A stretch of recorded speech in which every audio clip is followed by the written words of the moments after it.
David, in favour of Brexit. Go ahead. Merci, monsieur. Well, on the first report, Messrs Van Dalen, Mato, Rodust said Brexit would be bad for Europe. Well, you had 2 years to be reasonable, but Messrs Barnier, Verhofstadt, Juncker were not reasonable. Now you run out of time, and you're going to have problems.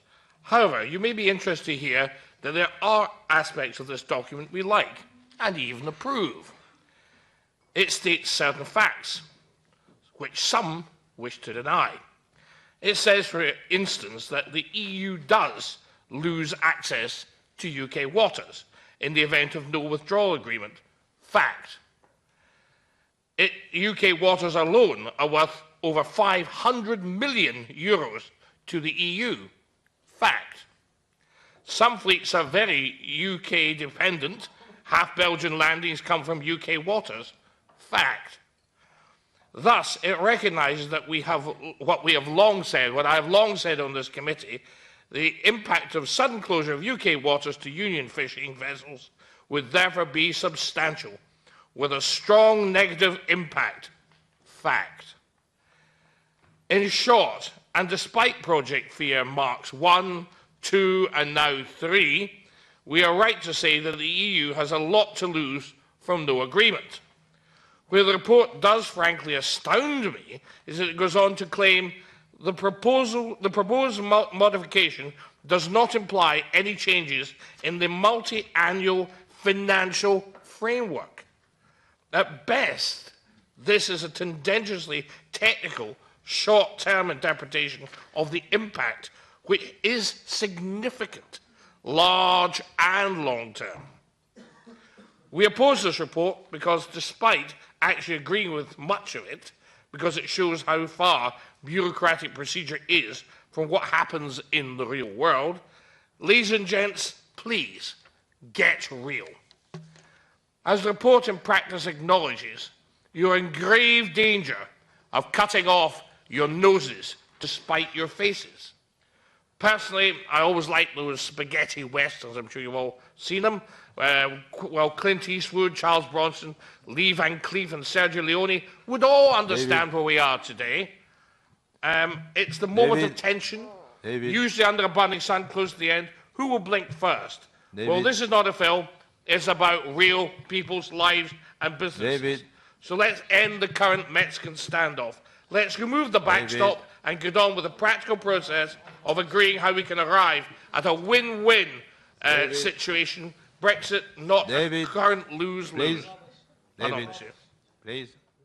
Nathan, you have the floor. Yes, thank you very much. Listening to the different speeches and interventions this morning, it just kind of reminds me why so many of our fishing communities throughout Britain voted for Brexit, because they could see how unfair the fishing policy of the EU was. And the Commission official mentioned Minister Gove. Well, Minister Gove's father lost his fishing business thanks to the CAP, which was one of the reasons why he was a Brexiteer. So the fact that you're going on and on about this Brexit catastrophe, and I know you've asked us not to mention the B word, the Brexit word, and I mentioned it once, but I think I'm going to get away with it, hopefully.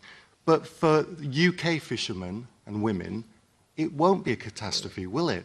Because we will regain our waters, and that is actually what they voted for, and we must accept that fact. And my colleague Barandika, you mentioned about, well, what if Scotland decides to leave the United Kingdom? Should we then start planning for that? What if Catalonia leaves Spain? Should we start planning for that? Of course not, because it's a nonsense. So please don't go down that route.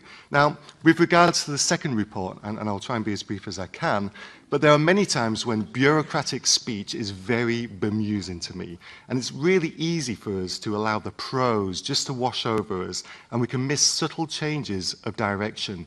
The word may is a tricky one, and it covers a multitude of sins. It's very different from will or should, and it's been a lot closer to can or able to. Yes, as the report says, we may cooperate, but why should we want to? You want to cooperate with people who perceive mutual advantage, You cooperate with friends and with allies. You do not cooperate with people who order you around, tell you that you have no choice, and generally behave more like bullies than comrades.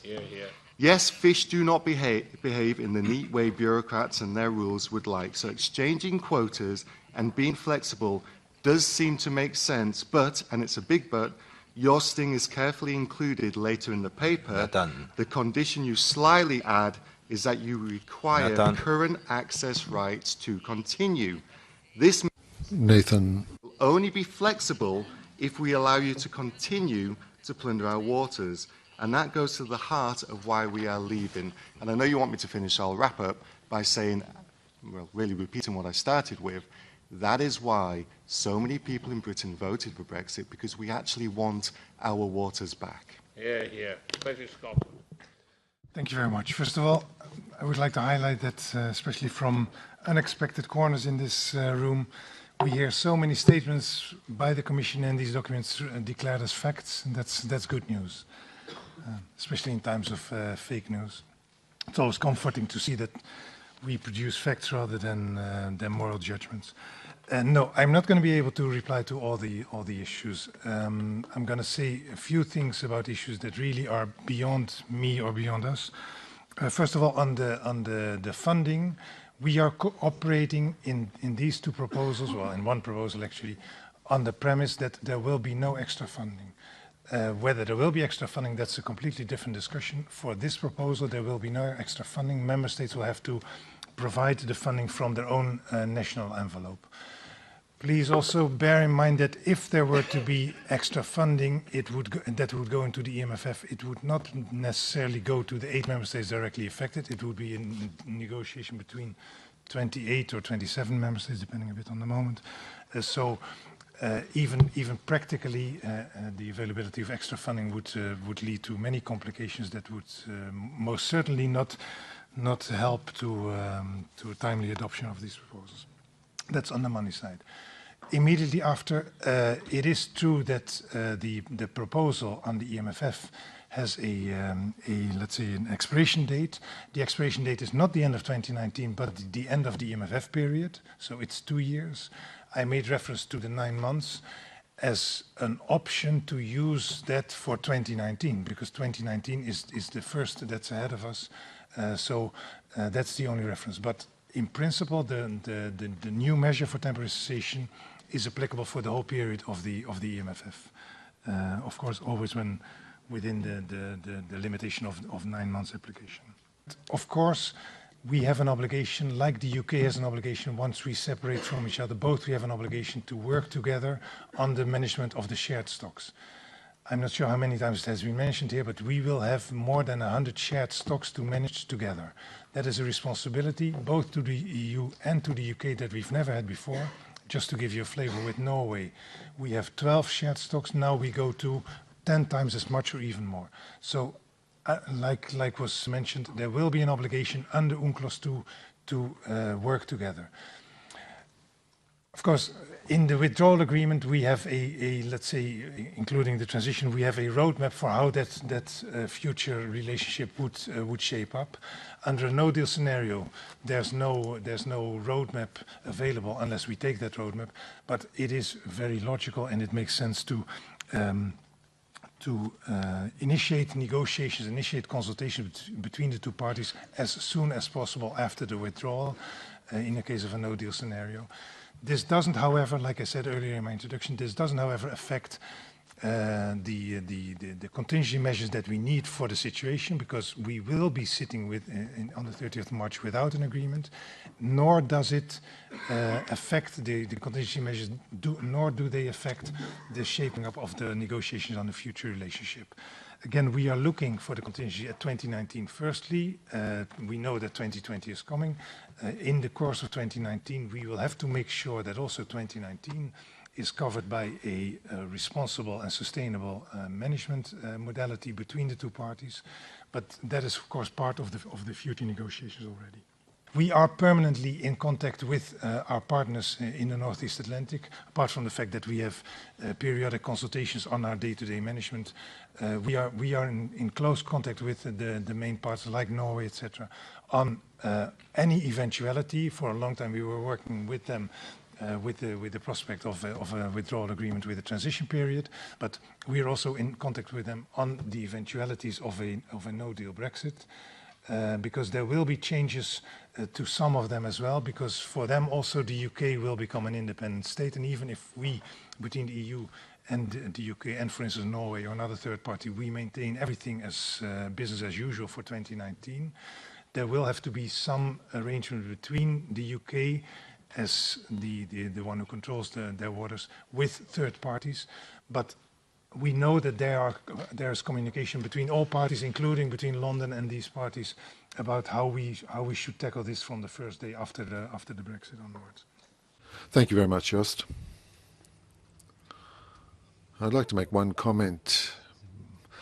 Now, quite honestly, we weren't at all prepared for a no-deal scenario, which explains the urgency measures that we've been talking about today. We were focused on a scenario with an agreement. We were convinced that we would get an agreement, and now because of our excessive optimism, we're faced with a very concerning situation. We can always hope that by the 29th of March we get an agreement, as Richard said, whether it be a hard or a soft agreement. But look, this is all about a no agreement scenario. We can't stop Brexit. I mean, the British can only they can decide that. Concerning the two urgency legislative measures, this morning in the coordinators meeting, a large majority of the political groups decided that I would send a letter to President Tajani for an urgency procedure on the March 1 plenary, in keeping with the internal regulations, and technical amendments will have to be tabled, a recital to the regulation modifying the MFF. That is because the 8-week national parliament consultation period will not be able to be respected. The parliament has the same